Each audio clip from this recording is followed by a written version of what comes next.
Bueno, jóvenes, muy buenas tardes. Vamos a hacer una sesión muy corta hoy. A cambio de eso, yo les voy a pedir que estén muy concentrados, que me pongan toda la atención. Lo que voy a hacer es traer a palabras muy comunes y sencillas lo que se vio en esta primera parte del webinar de este seminario. Estamos en el módulo 9, esto hasta 17, es decir que nos restan 8 módulos y hemos visto 8. Para la Contraloría Municipal de Los Quebradas, para la doctora Margarita María Gallego Gutiérrez, es muy importante este seminario en el sentido que transforme vidas, en el sentido de que los jóvenes biquebradenses y obviamente también en la intencionalidad de los jóvenes de Cartago, pues impacten realmente en su forma de actuar, de vivir, de convivir a partir de estas competencias ciudadanas. No es entregar conocimiento por entregar conocimiento como en cualquier seminario. Importante tener claro entonces que esas competencias ciudadanas son competencias para la vida. Son competencias que deberíamos de tener todas las personas que vamos a ser parte de la ciudad, que vamos a ser ciudadanos. ¿Sí? Existe un modo de vivir con cierta capacidad de civilización. Y entonces, dentro de esa estructura, lo más importante es el ser. Es decir, cada uno de ustedes jóvenes, sí, son jóvenes, están formando, están aprendiendo a tener muchas experiencias, no todos se lo pueden tomar tan en serio porque hay que vivir la juventud. Todo eso de discurso que ustedes han participado es válido, pero no es del todo cierto. La verdad es que ustedes están en un periodo de transformación ya muy corto, donde los espera la ciudadanía. Y entonces, hacia allá ha ido el seminario.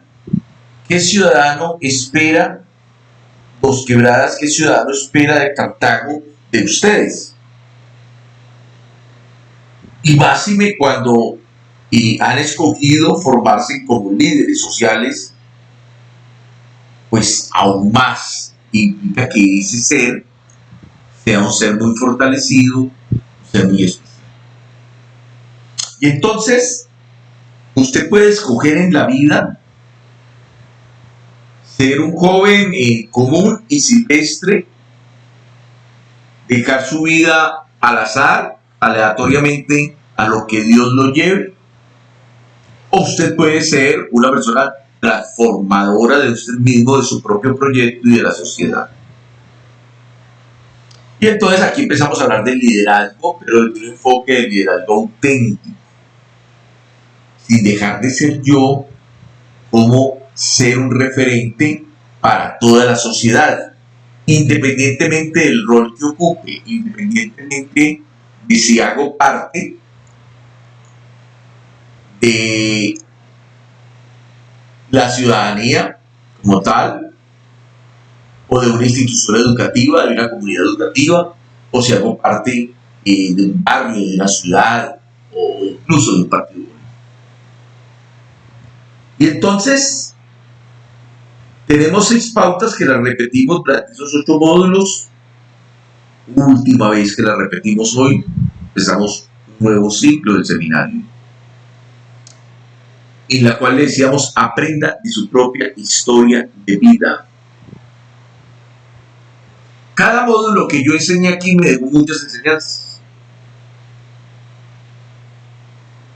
Y entonces variamos la forma del formato de asistencia, creamos el formato de asistencia, le metimos cosas, le sacamos cosas, improvisamos un día y le dijimos, no, venga, vamos a sacar todo de internet ahora sí, para poder mirar que ustedes realmente también estén haciendo ese ejercicio aplicado, tomando enseñanzas de qué, del propio seminario. Todos los días, hoy, 5 de la tarde, cada uno de ustedes, más de los 100 y pico que están aquí conectados en este momento, han pasado miles de cosas. Usted puede decir, eso pasó y me fue bien porque era suerte. O usted puede mirar y revisar detenidamente qué fue lo que hizo esta vez que le fue tan bien con las tareas, por ejemplo. Entonces usted va encontrando reglas para su propia vida. No es que es bueno llegar puntual, no es que si hago las tareas a nomás me las colocan, pues nunca me voy a atrasar y voy a tener dificultades con el manejo de mi agenda. Es que, bueno, cada día nos va enseñando de nuestros fracasos. Hay personas que no aprenden de los fracasos, entonces mantienen, vuelven y cometen el mismo error de ti, pero ese error ya lo habías cometido, fulanito. Claro, el que no aprende de la propia historia pues está condenado a repetir los mismos errores. Entonces lo que le invitamos a usted es a que sea una persona que cada vez que en la vida le vaya bien, haga una lectura de cómo fue su comportamiento para que lo siga emulando y de esa manera garantice que siempre le va bien en la vida. Y que cuando tenemos fracasos, porque también tenemos fracasos, pues sepamos interpretar más allá de la narrativa qué es lo que hacemos cuando nos va mal para evitar hacerlo y así garantizar que siempre nos vaya bien. Porque allá muy en el interior de cada uno de ustedes y mío, nos gusta que nos vaya bien. Así cuando fracasamos muchas veces queremos consolarnos y escondernos bajo un manto y decir, no, realmente eso no me importaba mucho. La novia me dejó, pero no, la verdad, eso no era tan importante, ¿no? Cuando sí representaba mucho. Y aprender de su historia es aprender de las relaciones. Sí, aprender a tener una pareja, conservarla, valorarla, eso tiene aprendizaje. Aprender a enamorar, eso tiene aprendizaje. Entonces la idea es ser un maestro de uno mismo. Aprender a leer, a interpretar qué es lo que hacemos cuando nos movemos. Eso no es fácil. Pero puede ser un propósito suyo y si lo cumple, si se lo propone, créame que usted va a ser una persona exitosa. Y todas las personas que llamamos exitosas son líderes. ¿Por qué? Porque son referentes para la sociedad. Los demás quisieran emularlos, los demás los envidian. Entonces allí tenemos un líder. Los demás lo siguen fácilmente. Y decíamos entonces que la segunda pauta era conforme equipos de apoyo. Y eso es básico. Entonces, nos enseñaron en filosofía que un filósofo dijo, yo solo sé que nada así. Y es totalmente real. Yo pueda que de esto sepa un poquito, pueda que enseñarlo también. Pero muchos temas, incluso de derecho o administración pública, que son mis dos carreras, habrá cosas que yo no manejo, cosas en las que me dicen, pero muy bien. Es decir, no hay un ser en la vida que no sirva para nada. Sus padres cuando están bravos con usted le dicen, usted no sirve para nada, pero él sabe que sí, sirve para muchas cosas. No hay un ser en la vida que sirva para todo y que sepa de todo, tampoco.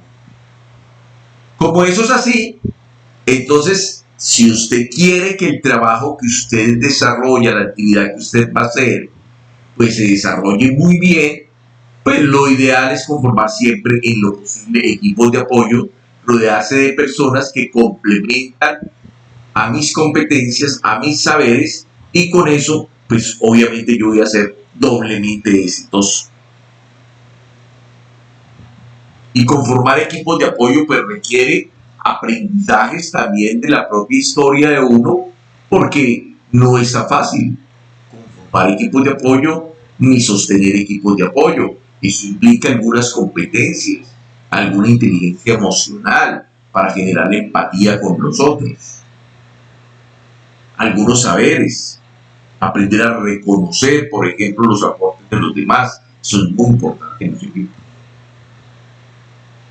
Y decíamos, no solamente basta con conformar equipos, no solamente basta con que un contralor estudiantil allá en un colegio de Dos Quebradas no solamente ejerza su rol, sino que conforme ese comité de control social con alumnos de todos los grados, se reúna con ellos, trabaje temas, miren qué creen que es importante vigilar de la gestión fiscal de la institución, o el personero estudiantil, crear ese grupo promotor de los derechos humanos.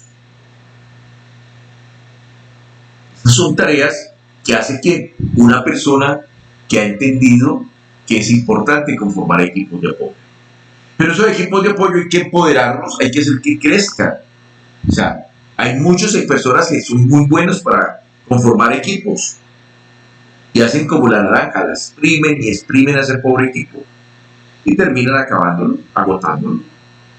Pero también hay líderes que toman ese equipo y hacen que cada día crezca más. Se dan cuenta que hay otro curso de liderazgo y le avisan a todos, mira que hay unos cursos de liderazgo que da la Contraloría Municipal Dos Quebradas, yo estuve en uno fabuloso y quiero que este año todos ustedes participen. Estamos ayudando a que ese equipo que me ayuda cada día sea más importante, tenga más competencias, sea más competente. Y si es más competente y trabaja para mí, ¿quién va a ser más competente? Pues yo. Pero decimos igualmente, le repetimos, última vez que se repite el discurso, balancee sus motivaciones. Y entonces, entender que hay que balancear las motivaciones empieza por reconocer que todos los seres humanos tenemos motivaciones extrínsecas. Pero a veces nos da pena. A veces a los jóvenes de Cartago les da pena reconocer que están aquí porque este seminario les va a servir para 40 horas de servicio social. Y eso es pecado. No, esa es la motivación extrínseca por la cual usted llegó a este seminario. Lo que pasa es que usted tiene que revolverle motivaciones intrínsecas. Porque si no, este seminario es una cosa maluca, horrible, no he dicho, que yo ya no sé a qué hora acabará el discurso, Elmer, por Dios, no quiero escucharlo más, no quiero saber más, porque finalmente no balanceé esa motivación. Entonces, balancear esas motivaciones es buscarle saborcito, buscarle motivaciones interiores, del alma, espirituales, que también porque estar aquí, ¿no? Lo que es importante lo que aprendo durante toda mi vida, no en el colegio, no como una materia, sino durante toda mi vida. Lo que estamos aprendiendo aquí me va a servir para presentar mi cara en un puesto público. Lo que estamos aprendiendo aquí me va a servir para jefes. Entonces, cuando yo tomo finalmente también muchas motivaciones ya interiores, espirituales, del alma, que no necesitan validación externa, entonces yo estoy balanceando las motivaciones. ¿Y cómo me voy a comportar? Más motivado. Y una persona que hace este seminario con mayor motivación, pues aprende más. Y así con cada cosa que hacemos en la vida. Hay que balancearla, ¿no? Balancearla, ¿no? Y decíamos igualmente, integre su vida. Integre su vida. Es decir, la persona más importante en el mundo soy yo. No hay nadie más importante que yo. Por lo tanto, el proyecto más importante y el primer proyecto que debo liderar es el mío. Nadie da de lo que no tiene. Y ustedes lo van a ver jóvenes allá en su barrio. Presidentes de juntas de acción comunal, un señor, me perdonan que sea peyorativo, un don nadie, nunca salió adelante, la familia fracasada, ¿sí? Y tratando de sacar una comunidad adelante. El primer proyecto a liderar y a sacar adelante es mi proyecto. Los líderes auténticos son personas muy exitosas en su propio proyecto de vida. Y eso es lo que le permite a uno hacer cosas por los demás. Claro.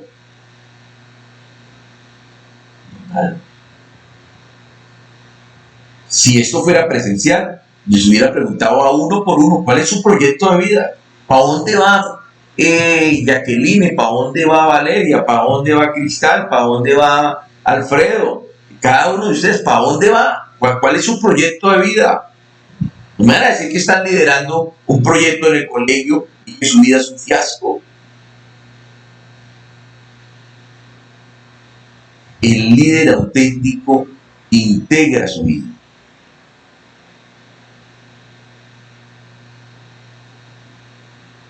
practique sus principios y valores, es decir, preocúpese porque lo que usted cree que deben de ser los principios y valores, en vez de estarlo reclamando los otros y estar buscando la viga en el ojo ajeno,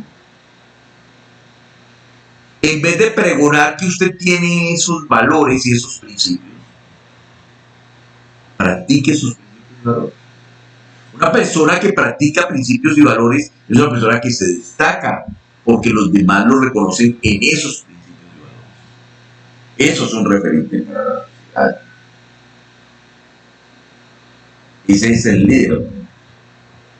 Líder auténtico, entonces, que si lo ubicamos en una sociedad, tenemos que entender que las sociedades de hoy tienen unos componentes económicos, políticos, jurídico-administrativos, en los cuales se va a ver inmerso. Entonces, lo primero que yo tengo es que desarrollar competencias para entender ese entorno.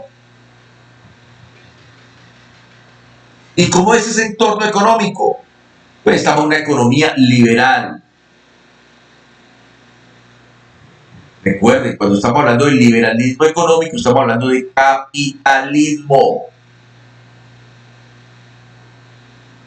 Y si estamos hablando de capitalismo, pues ese líder auténtico tiene que entender que en el capitalismo, el mundo que le tocó vivir, es posible que a usted no le guste, es posible que usted sea tan líder el día de mañana que transforme esto y ya no seamos capitalistas, para bien o para mal. Pero por ahora es el mundo que le tocó vivir. Y en ese mundo que le tocó vivir, que llama capitalismo, el que no produce se queda. Y no solo se queda, sino que se vuelve una carga para el resto. El que no produce en su familia lo está cargando. Y ahí hay sobrinos, hay tíos que le pegó la aguja toda la vida. ¿Y qué hace el resto de la familia? Cargarlo. ¿Y qué hicieron con él? Lo anularon. El tipo ya no piensa lo que todos digan, todo el mundo se mete en su vida. ¿Por qué? Porque él no produce. En un mundo capitalista hay que producir. El que no produce se vuelve una carga para el resto. Cantidad de gente que no produce en este país tienen que cargarlo el resto de familias de nación, en el CISBEN, en jóvenes de nación, en el bono solidario. ¿Cierto? Esa no es vida. Hay que salir de allí. La lucha es esa. ¿Cómo generar más competencias para salir de la pobreza? No vamos a ser ricos todos, pero por lo menos no estar en condiciones de miseria donde sea el Estado los demás los que van a cargar a mí, sino cómo yo me voy a cargar de mí. No hay nada que te haga más libre.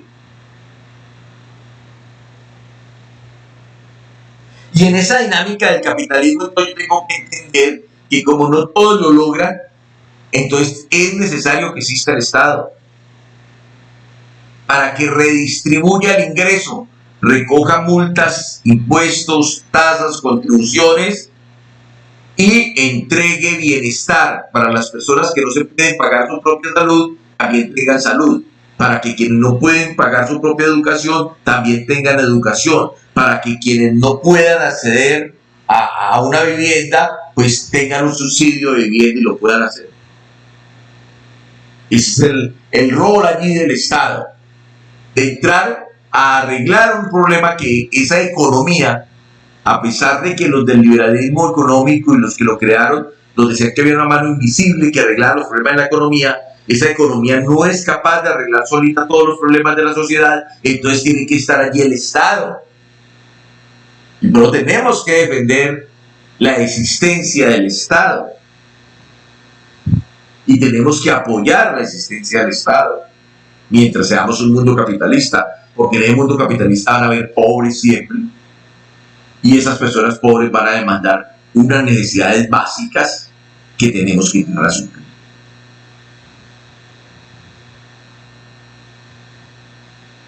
Pero ese mundo económico no es el único mundo que nos tocó vivir. Nos toca vivir también un mundo político. Y ese mundo político en la antigüedad era la monarquía. Monarca o príncipe iluminado por Dios venía y hacía allí la función que hoy hace el Estado.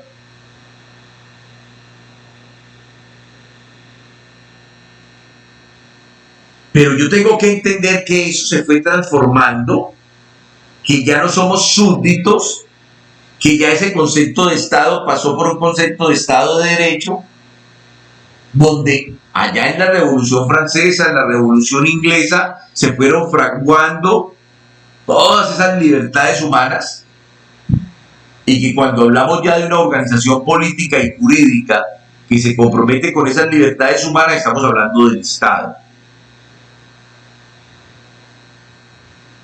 Y entonces surge el concepto de que la soberanía ya no es el rey soberano, sino que la soberanía es popular. Surge el principio básico de la democracia, de la igualdad. Yo puedo elegir o puedo ser elegido.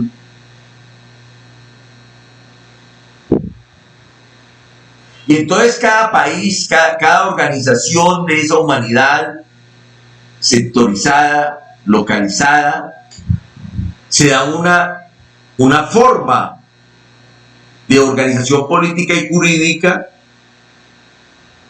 y entonces aquí estamos hablando de los estados de derecho. Pero que para que haya ese estado de derecho tiene que haber una división del poder para que no haya absolutismo ni autoritarismo. Tiene que haber la garantía de un juez público o imparcial para poder garantizar la libertad. ¿Quién va a juzgar mi conducta? Un juez que yo conozco y ante el cual me puedo defender. Y tiene que ese Estado haberse comprometido con la garantía, por lo menos, de los derechos civiles y políticos, que son las libertades humanas, la libertad de libre expresión, de libre locomoción, de libre opinión, libertad de clero, de derecho a la vida, de derecho a la propiedad. Pero que luego, después de la Segunda Guerra Mundial, se fue consolidando algo mucho más allá que los estados de derecho. Como hoy tenemos en Colombia un estado social de derecho. El estado de derecho, ya no hay una monarquía que va a ser la soberana, sino que el soberano es el pueblo. En el estado de derecho ya hay una garantía de los derechos civiles y políticos, que son todas esas libertades humanas. En el Estado de Derecho ya va a haber un juez público imparcial en la división del poder.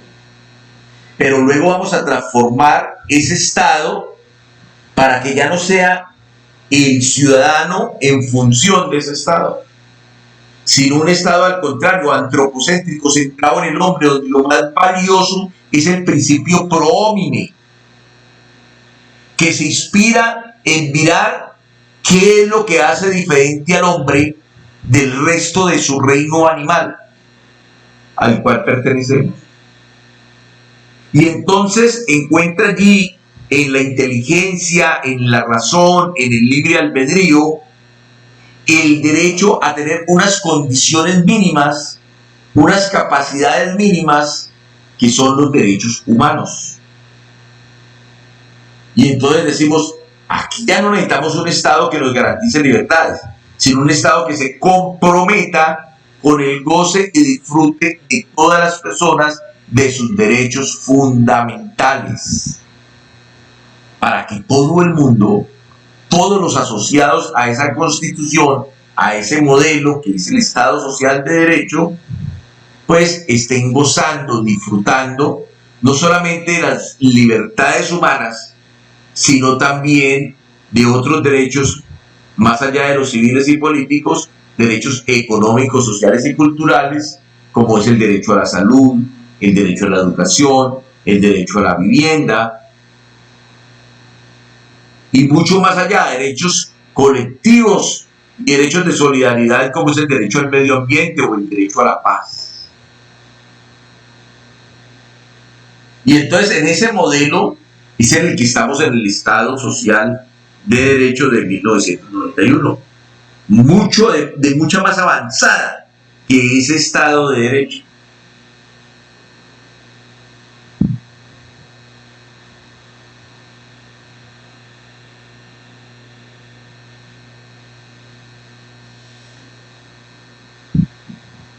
Pero además, no solamente tiene que ver con nosotros un sistema económico con el cual interactuamos a diario, sino un sistema político y jurídico.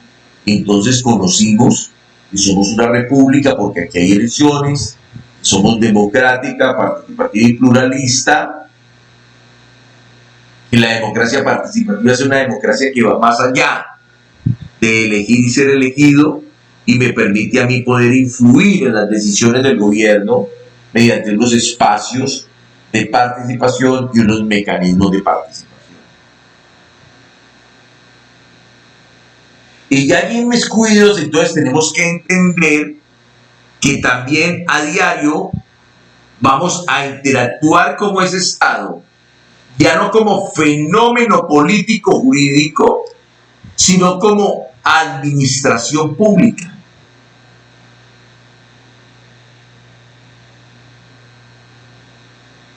Y esa administración pública entonces funciona a través de unas cadenas de valor.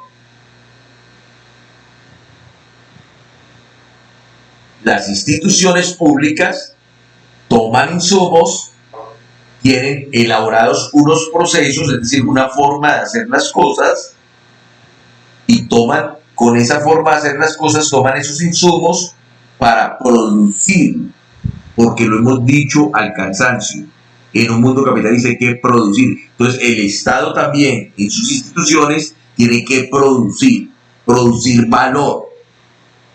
Y esa cadena de valor toma insumos y convierte en productos, no puede actuar de manera aleatoria, ocasional, sino de manera planeada, organizada, controlada.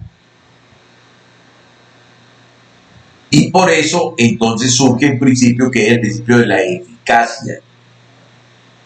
Las administraciones, desde la más compleja, por ejemplo la del Ministerio de Educación Nacional, como la intermedia ahí en la Secretaría de Educación departamental o municipal, o finalmente la administración más sencilla, si se quiere, de la institución educativa, todas tienen que tener definidas muy bien sus cadenas de valor, tienen que tener muy bien establecidos sus procesos, conocer muy bien sus insumos y tener las metas claras de sus productos.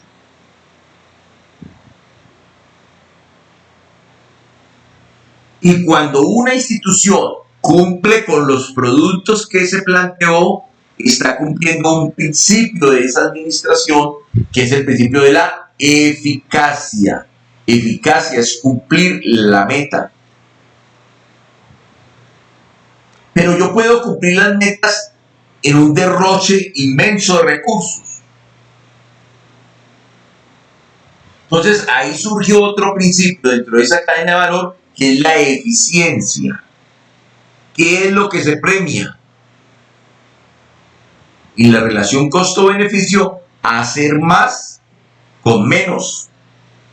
Y el que hace más con menos ya se le llama es eficiente. Diferencia entre eficacia y eficiencia. Eficacia, hacer lo que nos propusimos. Eficiencia, hacerlo con menos recursos. Es importante ser eficaz y es importante ser eficiente. Pero esa eficiencia, vamos a ver en el resto ahora sí del seminario, tiene a veces sus costos. Porque muchas veces, en aras de la eficiencia, sacrificamos la calidad. Pues una institución educativa tiene que ser tan hábil para ser eficaz, eficiente, pero conservar los criterios de calidad de la educación. Porque podemos volvernos muy eficientes y hacer las cosas de cualquier manera. Pues una cosa es hacer las cosas que nos propusimos, otra cosa es hacerla con menos recursos y otra cosa adicional es hacerla de calidad. Que esos grupos de valor, que son los destinatarios de los servicios y de los bienes, en el caso de ustedes como educandos, sus padres como padres de ustedes educandos, van a recibir los bienes y servicios que produce la educación. La idea es que en ellos haya una satisfacción, queden satisfechos, queden contentos, queden plácidos, si se quiere. Y entonces, allí estamos hablando ya de un fenómeno que se llama calidad. Esa cadena de valor, esa forma de producir en la administración, entonces tiene unos responsables. Y esos responsables, vimos en la primera parte de este seminario, de la cual estamos haciendo un corte hoy, son servidores públicos. Y como servidores públicos, estas personas pues no tienen que cumplir simplemente los deberes de todo ciudadano, que también los conocimos en esta primera parte del seminario. Artículo 95 de la Constitución. Ellos tienen que cumplir con esos deberes del servidor público, de los ciudadanos, porque no han dejado de ser ciudadanos. Pero además lo estamos envistiendo como servidor público, le estamos colocando un saco más, si se quiere, y una corbata. Es una ficción. Ese servidor público, que ya no solamente es persona, ya no solamente es ciudadano, sino que además es servidor público, entonces está adquiriendo ante el resto de la sociedad una responsabilidad adicional.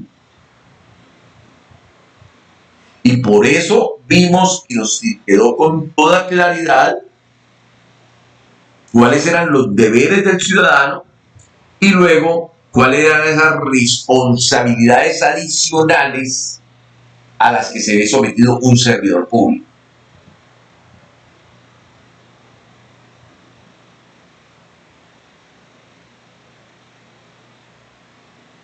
Y entonces hablábamos de que un servidor público responde ante el derecho penal,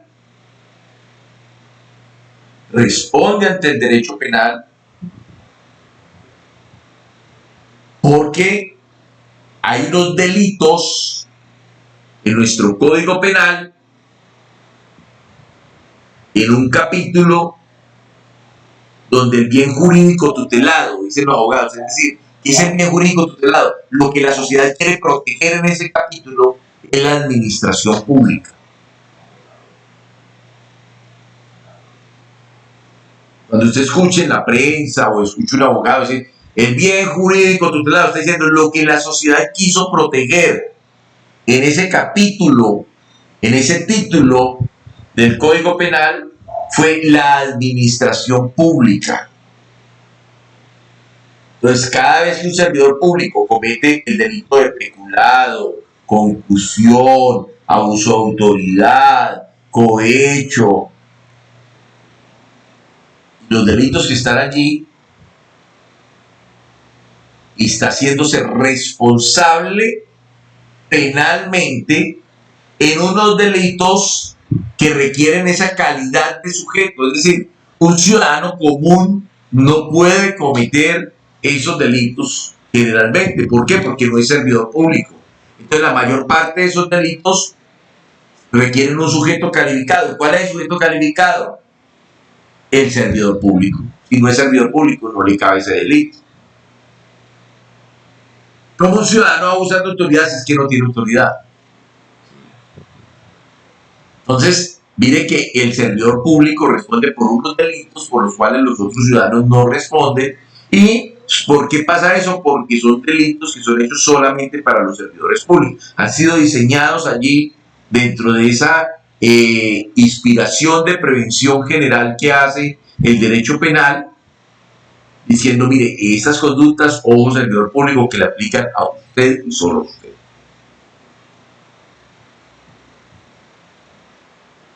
Pero esa responsabilidad no solo es penal, también es administrativa. Entonces, yo tengo que responder administrativamente por los procesos en los cuales tengo identificadas responsabilidades.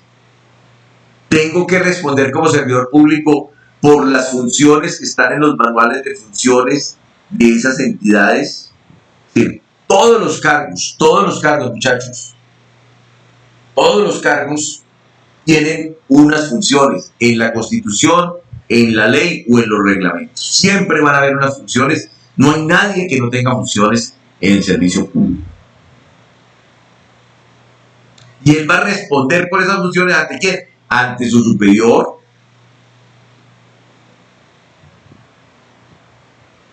Ante el control de tutela que hace dentro de ese sector la superintendencia.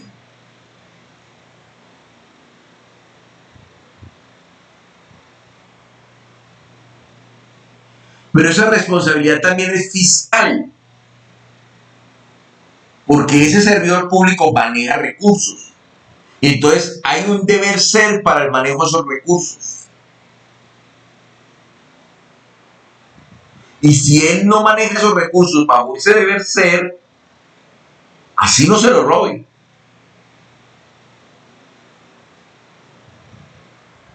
Entonces finalmente viene la Contraloría y se los cobra a él en un proceso que se llama de responsabilidad fiscal. Las Contralorías tienen la potestad de venir, investigar, declarar responsable fiscalmente para que ese servidor público tenga que devolverle al Estado esos 20, 50, 100 millones de pesos que el Estado perdió por su culpa. No estamos diciendo que se lo robó, que perdió por su culpa. Culpa fiscal, que se valora en un proceso de responsabilidad fiscal. Ese proceso no lo van a hacer a usted si usted no es responsable fiscal. Y si usted no es servidor público, pues no va a poder ser responsable fiscal. Entonces, mire que esa responsabilidad es propia de quien dice lo que llama servidor.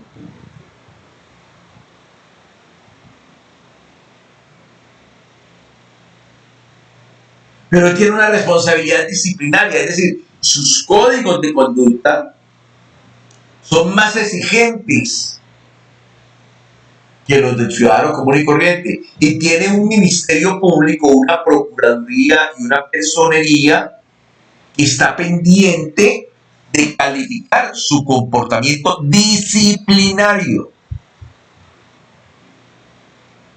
Y entonces existe un código disciplinario único donde están las faltas que podría cometer un servidor público. Si comete una de esas faltas, entonces va a ser disciplinado por la Procuraduría o por la Personería Municipal, que actúa como ministerio público y tiene esa potestad.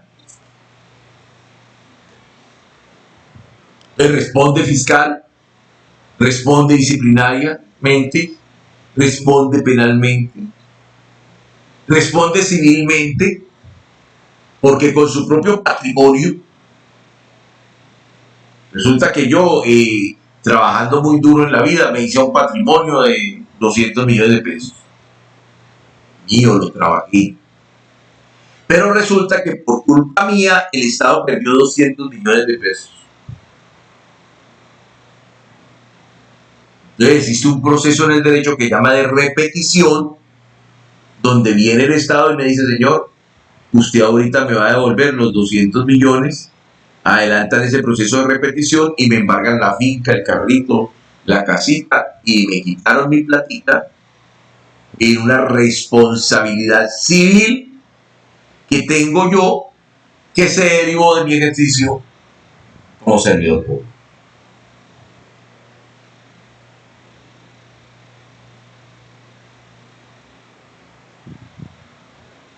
Entonces, ser servidor público, si bien es un ejercicio muy bien pago,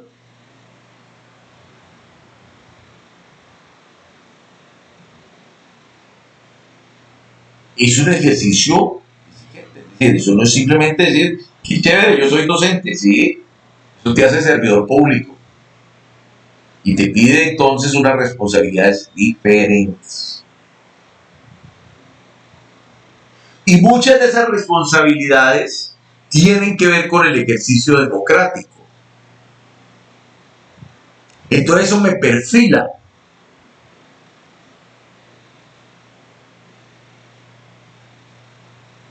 Existe un derecho que hemos trabajado aquí en este seminario, en este webinar, es el derecho a la libertad de pensamiento, a la libertad de opinión y de expresión. Dentro de esa libertad, todos ustedes y todos los seres humanos colombianos tienen el derecho a que les guste o no les guste la democracia.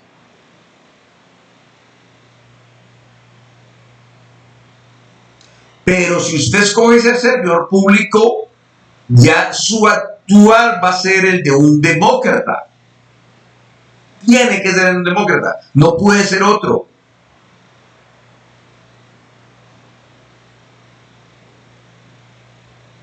Y no cualquier demócrata, un demócrata participativo y pluralista.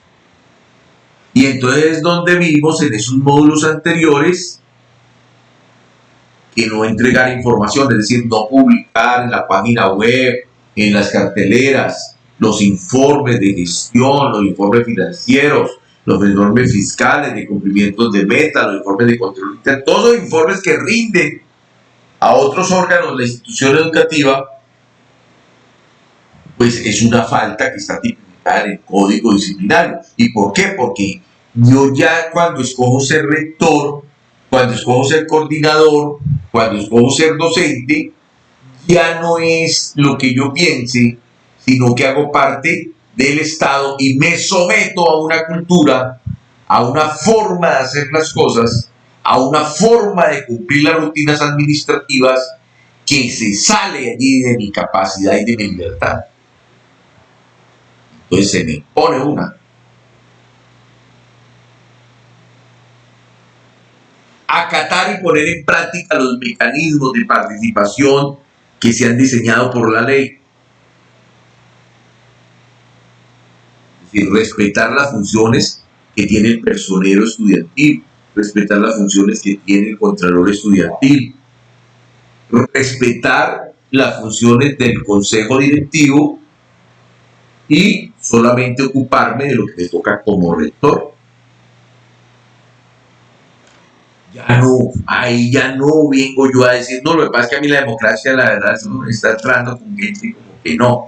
Listo, señor, entonces vaya para la empresa privada, no trabaje en una empresa pública, porque trabajar en una empresa pública te pone esa camisa.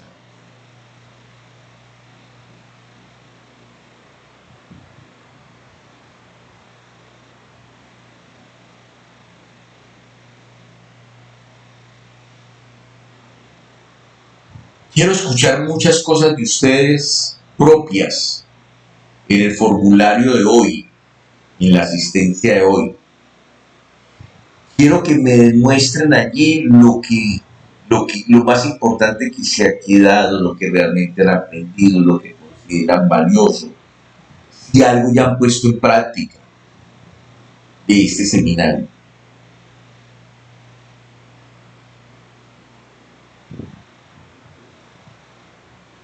Vamos a empezar a ver entonces ya a diferenciar en el próximo módulo qué es un hecho administrativo, qué es una operación administrativa, qué es el procedimiento administrativo, cuáles son esos principios del procedimiento administrativo, el por qué existen los procedimientos administrativos, y dentro de ese marco luego vamos a entrar ya a mirar el derecho de petición, cómo se hace, cómo funciona, sus características, los recursos que yo puedo presentar en un procedimiento administrativo, consecuencias de esos recursos, los términos.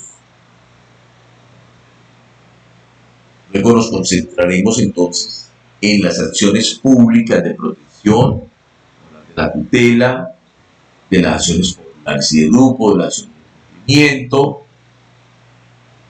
y ya luego entonces de las funciones de cada uno de los órganos del gobierno escolar, y cómo dentro de esas funciones vamos a ir construyendo nuestro vida. Jóvenes, muchas gracias por haberme escuchado en esta tarde y esta noche. Y muchas gracias por participar de este seminario, por hacerlo a conciencia, por hacerlo bien. Espero que el miércoles nos veamos. Vamos a trabajar el miércoles las 2 horitas muy completas, un tema muy complejo, del cual quiero que tomen nota para que les queden en sus cuadernos. Voy a hablar muy pausado de esos temas jurídicos para que ustedes finalmente enriquezcan su conocimiento y sus competencias como los futuros ciudadanos de este país. Muchas gracias.